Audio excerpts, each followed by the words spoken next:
The doomsday glacier is holding on by its fingernails, according to scientists. We are at the point where there is no going back. The Midwest is going to be up and coming. It's time for me to make my move to Madison, Wisconsin.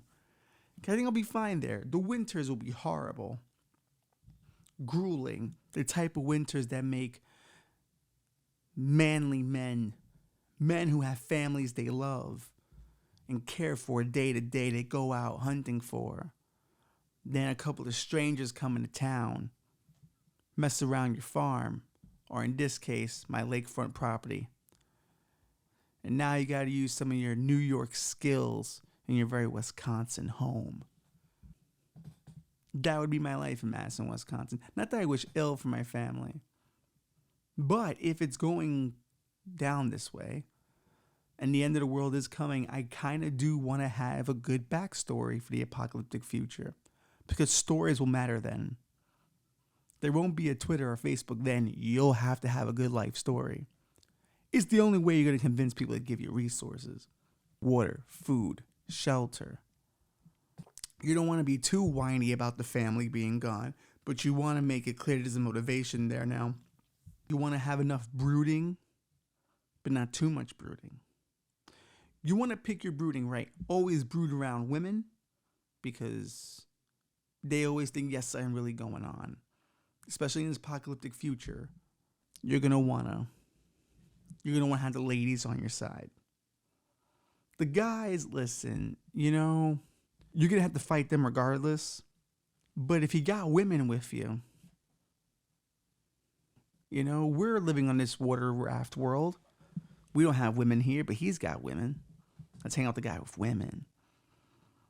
Let's create a society of us people. You bringing the women, meaning you now control the society, which is true. You team up with the women, and now you're a hell of a guy.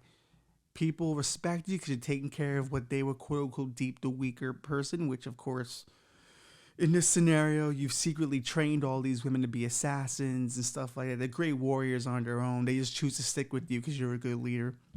You know what I mean? Everyone gets taken care of. You know what I mean? You don't use them in a malicious way. They have their own agendas going on. Your whole main agenda together is survive. So it's a give and take. You're both playing off the horrible sexism of the future to get what you need to get by. Maybe the plan is, listen, we can really run this fucking place here because they need us. But what these men don't know are, you're fucking powerful. You can beat some ass. You've got karate skills. This is how we're going to take over. And then our children will run this community now. And it will spread. This community will get bigger and bigger. And soon we'll have the whole territory. We'll have a whole section of the world. We'll have an empire.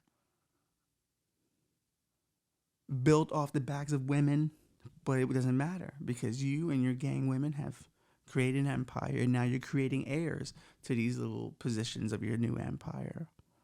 You find out different things. You have to live with those things now. Now, they're playing all the time. Now, you're paranoid. Now, you can only trust who you trust. So now you're only trusting your family. So now when you're having heirs, you're only banging your family. And now you're fucking having inbreeding and shit. And that inbreeding eventually goes on to the rest of your fucking kingdom. And guess what?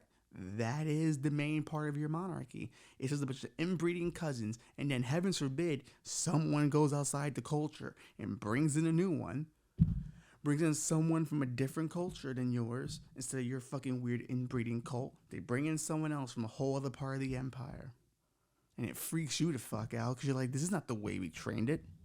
This is not how we planned it at all. Look back on your empire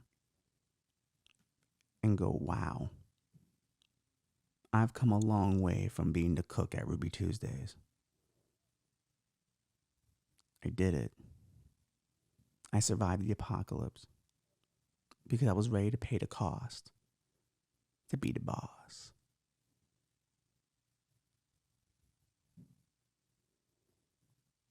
And then if you're lucky,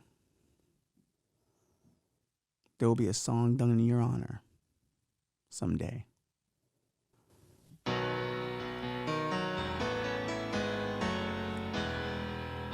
for my future overlord. Goodbye, my overlord. Though I never knew you at all, I knew you had the guts to kill your enemies. You put together a band of thieves and you robbed the seas after climate change killed our world. And it seems like you lived your life like a hellfire in the wind. You took all the stuff you could so resources came in. I would like to have been part of your royal death call, but you are dead. The fire's gone long enough, 'cause we knew how it would end.